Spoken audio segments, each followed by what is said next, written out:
अस्सलाम वालेकुम वरहमतुल्लाह। अच्छा जी, आज की जो हमारी कहानी है ये एक बादशाह और उसके ग़ुलाम की है। एक रोज़ क्या हुआ, एक बादशाह का जो ग़ुलाम था उस ग़ुलामी वाली ज़िंदगी से तंग आकर वहाँ से भाग गया। जब वहाँ से भाग जाता है तो कई महीने बाहर दूर जंगलात में कभी एक इलाके पर, कभी दूसरे इलाके पर, कभी तीसरे इलाके पर अपनी ज़िंदगी गुजार रहा है, क्योंकि बादशाह ने हुक्म सादिर कर दिया है कि उसे ढूंढा जाए। उसकी तलाश जो है वो अब शुरू हो चुकी है।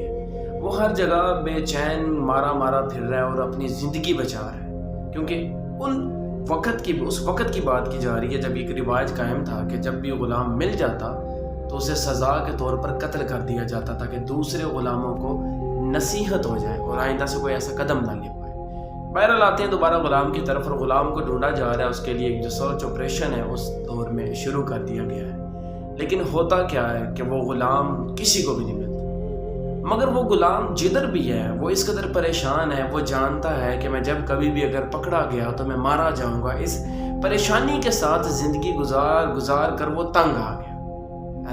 आखिरकार उसने एक दिन फैसला लिया और ख़ुद ही दरबार में चले गया बादशाह के। सोचा कि मैं जाऊंगा, गिड़गिड़ाऊंगा और बादशाह से कहूँगा कि मैं अपनी गुस्ताखी की माफ़ी मांगता हूँ और मुझे माफ़ कर दिया जाए। तो वो अभी ऐसा वो जनाब गया, दरबार में पेश हुआ तो बादशाह ने जैसे ही उसे देखा उसने हुक्म सादिर किया कि इसे अभी और इसी वक्त कत्ल कर दिया जाए।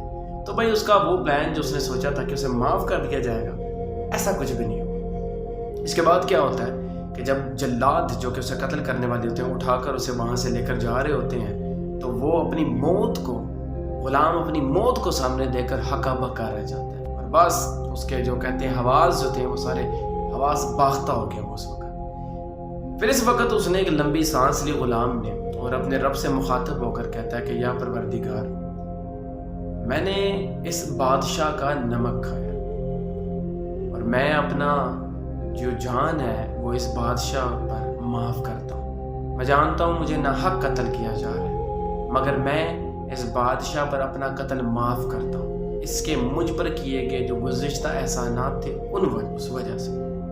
ये कहकर उसे लेकर जाया जा रहा था। जब बादशाह ने ये अल्फाज सुने और दरबारियों ने ये अल्फाज सुने तो सब हैरान रह गए, क्योंकि उन्होंने कहा कि इससे पहले भी ग़ुलामों को कत्ल की सज़ा मिली, मगर उन्होंने तो बादशाह को बुरा भला और गालियाँ देनी शुरू कर दी। मगर ये इस मौका पर भी बादशाह के लिए क्या कर रहा है, दुआ कर रहा है। तो इस बात ने बादशाह को भी मुतासर किया, दरबारियों को भी मुतासर किया, और यही वो वजह थी जिसने क्या किया, उस ग़ुलाम की ज़िंदगी के बचने की वजह बनी। लेकिन हमारे लिए इस कहानी में, इस किस्सा में, इस हिकायत में जो रखी गई है, एक तालीम जो रखी गई है वो ये है कि बाज़ औक़ात सिचुएशंस ऐसी होती हैं कि आपका दिल करता है कि आप ज़रूर किसी किस्म की बुरी भली बात कहें, मगर यही तो वो वक़्त है कि जब आपने अपने आप पर काबू पाना है और आपने अच्छे अल्फाज का तबादला करना है। तो भाई ये थी आप लोगों की पेशी खिदमत हिकायत सादी में से एक किस्सा। Thank you so much for watching this video. Assalamu alaikum wa rahmatullah.